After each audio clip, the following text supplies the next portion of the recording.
11 अप्रैल को कामधेनु कंपनी का ये सरिया लोड था गोवर्धन फैक्ट्री से।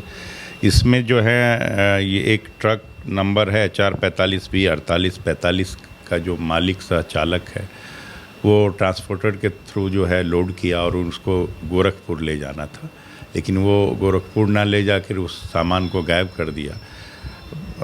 8 दिन इंतज़ार करने के बाद इस ट्रांसपोर्ट कंपनी के मालिक जो थे उनके द्वारा दीदारगंज थाना में FIR दर्ज किया गया। इस नमस्कार, न्यूज़ 4 नेशन देख रहे हैं आप और मैं हूं आपके साथ रजनीश। देखिए, राजधानी पटना में बढ़ती चोरी और लूट की घटनाओं के बीच आज पटना पुलिस ने एक अहम कामयाबी हासिल की है और वो कामयाबी गोवर्धन दीदारगंज थाना क्षेत्र के गोवर्धन फैक्ट्री में लूटी गई करीब 10 टन एंगल और उससे संबंधित जो सामान होते हैं उसको लूट कर लुटेरे जो है फरार हो गए थे। और उसी मामले को लेकर पटना पुलिस की दीदारगंज थाना पुलिस ने एक अहम कामयाबी हासिल की है, सफलता हासिल की है और उस लूट में करीब 2 अपराधी जो है वो इस वारदात में शामिल जो थे उनकी गिरफ्तारी की गई है। हालांकि दीदारगंज थाने की जो टीम थी वो टीम SI सुजीत कुमार के नेतृत्व में यह रेड कर रही थी और बिहार सहित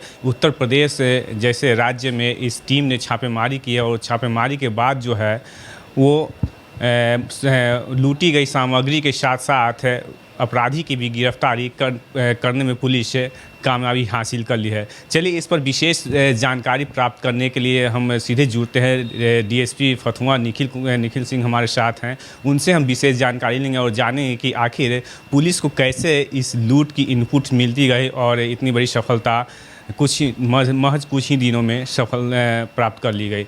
सर, कैसे घटना घटित की गई थी और कैसे रिकवरी हुई सामान? ये दिनांक 11 अप्रैल को कामधेनु कंपनी का ये सरिया लोड था गोवर्धन फैक्ट्री से। इसमें जो है ये एक ट्रक नंबर है HR45B4845 का जो मालिक सह चालक है वो ट्रांसपोर्टर के थ्रू जो है लोड किया और उसको गोरखपुर ले जाना था, लेकिन वो गोरखपुर ना ले जाकर उस सामान को गायब कर दिया। 8 दिन इंतज़ार करने के बाद इस ट्रांसपोर्ट कंपनी के मालिक जो थे उनके द्वारा दीदारगंज थाना में FIR दर्ज किया गया इस संबंध में और इस संबंध में टीम का गठन किया गया जो कि उत्तर प्रदेश के कैराना शामली में जाकर छापामारी की और इस ट्रक के जो चालक थे उसको गिरफ्तार किया गया। उनके द्वारा इस कांड में अपनी संलिप्तता स्वीकार की गई और बताया गया कि उनके द्वारा ये सामान को सीतामढ़ी में बेच दिया गया। तो उन्हीं के निशानदेही पर नानपुर थाना क्षेत्र के बौथली गांव में सीतामढ़ी से मोहम्मद इकराम के पास से लूटे गए वो एंगल और छर को उसमें से 10 टन को बरामद किया गया है और इन लोगों से अभी पूछताछ की जा रही है और भी छापेमारी की जा रही है। आखिर ये दोनों अपराधी यहाँ पर कैसे आए थे, कैसे पहुँचे थे? नहीं, ये अपराधी तो उस ट्रक पे ही लोड किए थे। शुरू में तो ले लिए और बाद में वो गायब हो गए, फिर वो छिप गए थे उत्तर प्रदेश में शामली में जाके, जिनको कि तकनीकी अनुसंधान के आधार पे हम लोगों ने पकड़ा और फिर उन्हीं के निशानदेही पे यहाँ ये किए। तो काफ़ी मेहनत का काम रहा ये टीम जो है काफ़ी मेहनत की और इसलिए उनको पकड़ने में सफलता मिली। पहले से भी कोई आपराधिक इतिहास भी रहे हैं क्या इन दोनों? हाँ, इनका कुछ आपराधिक इतिहास मिला है और भी हम लोग आपराधिक इतिहास का पता कर रहे हैं। तो क्या ये उत्तर प्रदेश से गिरफ्तारी हुई इन दोनों की या फिर बिहार के कहाँ से?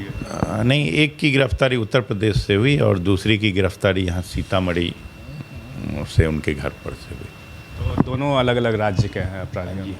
अलग राज्य के हैं, लेकिन अपराधियों का तो एक दूसरे से संपर्क रहता है।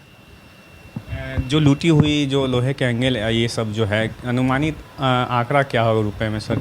हाँ, जैसा कि वादी द्वारा बताया गया कि 14-15 लाख का सामान गया है, जिसमें से लगभग आधे सामान की बरामदगी हो गई है।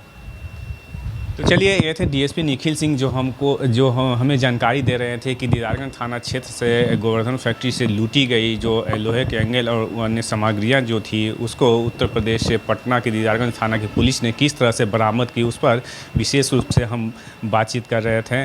तो आपने देखा कि किस तरह से राजधानी पटना में बढ़ती हुई लूट और चोरी की घटनाओं के बीच आज पटना पुलिस की किस तरह से एक अहम कामयाबी हाथ लगी है।